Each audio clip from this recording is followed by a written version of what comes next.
what are some of the big issues you see people have in their businesses that technology really can help solve? There's a few that come to mind, right? And before I Yeah. list them, and I'll give you, for example, cybersecurity. I Okay. mean, everybody knows that's top of mind. Yeah. Work at home now is top of mind. Working remotely before was important, but now it's become the way. But if you just take that up, like go 10,000 feet above that, Uh-huh. there's an underlying issue. An underlying issue is that most business owners, and it's not, it's not a negative thing. It just is what it is. They look at technology as something that you don't want to spend money on.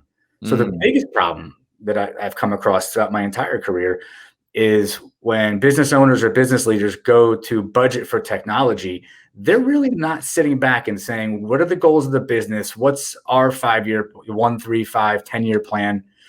What is our revenue targets? Where do we want to be more efficient and productive?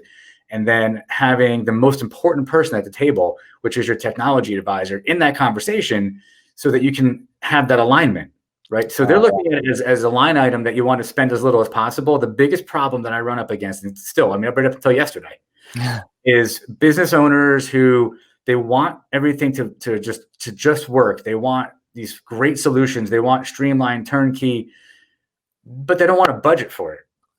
Which I understand. Look, the bottom line is it comes out of the owner's pockets. But if you look at it from a different perspective, investing in your business, ultimately it lands on the bottom line. It takes time and there's ROI you figure out, but that is the biggest problem. The biggest problem is a lack of really, really believing that your investment in technology is actually going to increase your revenue and improve your company.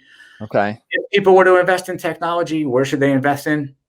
Biggest problems right now, like I said, cybersecurity is a must. You have insurance on your house in case it burns down. You have insurance on your car. You got to have a cybersecurity posture. You have to have a plan. Infrastructure, and not necessarily the office infrastructure, but could be cloud. It could be like what infrastructure best suits your needs for your company's growth, scalability, and really to service your own clients. And so they can rely on you and they can really have faith that you're going to service them and you're not going to be impacted by a power outage or a virus or anything. You really need to be aware that the infrastructure you have in place probably going forward is not suited to meet your business's needs. So that's a problem that we see a lot. And what happens is people want to really get as many miles as they can out of what they have. Right. It goes back to my initial point. It's like, okay, but is that getting you the most for your business? True. The other thing could be, the other thing actually could be training. And what I mean by that is end user training. It does tie into cybersecurity and phishing scams and things like that. But making sure your employees understand the technology and they're on board with it and that they're respectful of it, but they also see how to use it in a way that is also maximizing their productivity. Okay. That's an interesting thing that gets overlooked. And when we look at where people lose productivity, a lot of times it's not the technology's fault. It's really the end users who unknowingly have a lot of like sort of quote unquote downtime because they have a problem with Microsoft Word and they spend an hour messing around with it or waiting for a help desk phone call back. And, if you add all that up, if you don't have a system in place to track that and to really know where the trends are and who needs training, you could lose hundreds of hours a year in productivity.